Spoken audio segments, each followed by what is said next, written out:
Today we're going to talk about pages. Do you have an about page? We're going to talk about that and what you need to put in your about page to make it about you and about your client, reader, or your audience. I'm Erin Trafford, story strategist and digital business strategist, and I help entrepreneurs find, tell, and share their stories in the online space so they can post with purpose and grow their businesses in a meaningful way that feels good. I'm all about the feel good. How do I do that? Well, I work with my clients on things like blogging, podcasting, Pinterest strategy, and of course, storytelling and branding, which is what I love to do and is my zone of brilliance. So really, today's video, which is about pages, is kind of a combination of the conversation we have around all of those things.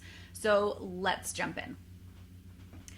Okay, so I get asked this question all the time. Erin, what goes into a good about page? Because I don't like talking about myself too much, or I don't like feeling like I'm just writing my resume, or like what goes into an about page? So here's where you start. Listen, this isn't going to be hard and fast. This isn't something that's like going to work. I can't give you a template. I don't recommend writing your about page based on a template, but I do think there are some things you want to consider when you're sitting down to write your about page. First of all, your about page is not your resume. Your resume is your resume. So if you're treating your about page like a resume, you're kind of, in the wrong place. So what is your about page? Your about page is the spot on your website or blog where somebody who is like legit interested in knowing more about you has landed. They looked at something else on your site, like your homepage, your sales page, a blog post, and they're like, whoa, back up. I need to know more about this person because they seem kind of awesome. So if that's the mentality of the person who has landed on your about page, it can't just be your resume. It can't just be boring facts, right? You need to have a bit of storytelling in there.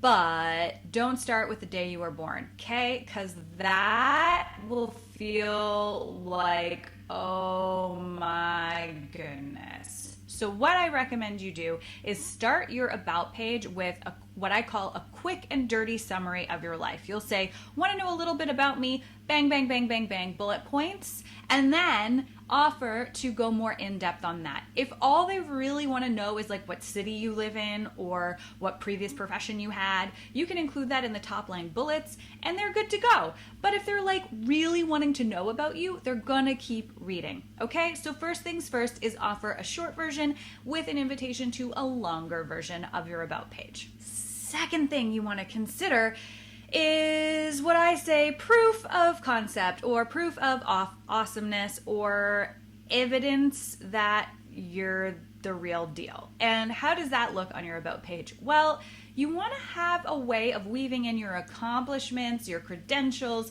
things your clients have said about you, how your product has changed lives in a natural way. So you don't want it to be a testimonial, but you want to have some way of showing that like you are legitimately good at what you do or legitimately qualified to talk about what you're talking about on your website. It doesn't have to be earth-shattering, but you want to make sure that you're taking the opportunity to deepen your reader or audience or client's understanding of your credibility on your about page. The other thing, I don't know if am I 2, 3, 4? I think this is the third thing. The third thing you want to include on your about page is some sort of call to action, but only one. I see too many digital entrepreneurs and bloggers, including follow me on Instagram, follow me on Facebook, sign up for my newsletter, buy my thing on their about page. Don't do that. Pick one path from your about page to you, and that's the only call to action that should be on that page. So for example, book a call, sign up for my newsletter. Those would be the two top ones I would recommend putting on your about page. The next thing you really want to include on your about page that is not in a resume at all is your why. Like, why are you doing what you're doing? If somebody has landed on your about page, it's because they legitimately want to go deeper with you. They want to lean into you.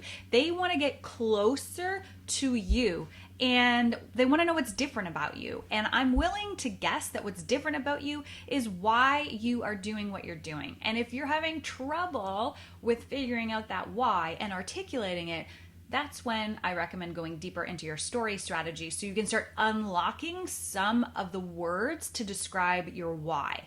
That's what I work with my clients on when they get super stuck on things like how to show up and how to write about themselves. It's usually not a block with like knowing how to write and the mechanics of writing. It's usually a block around articulating what is the actual emotional driving force behind what they do. Once you land on that, though, that is exactly the kind of information you want to put on your about page.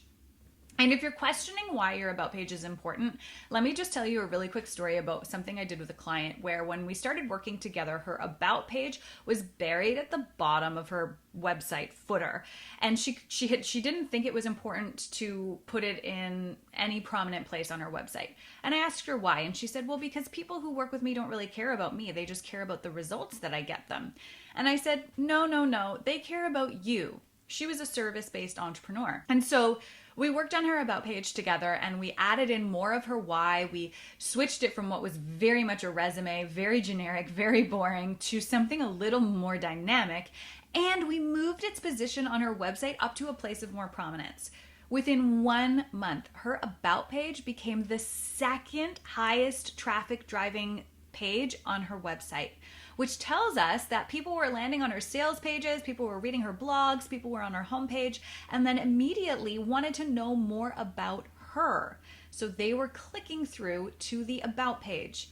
Don't underestimate the power of a good about page to convert your website visitors into clients, customers, and connections. Okay, that's it for this video. If you loved this, make sure you click on the subscribe button and the notification bell below. I've included a few links as well in the description box if you want to go deeper with me and hear more about how I work with clients and so on and so forth to help them deepen their understanding of story strategy and content. See you soon.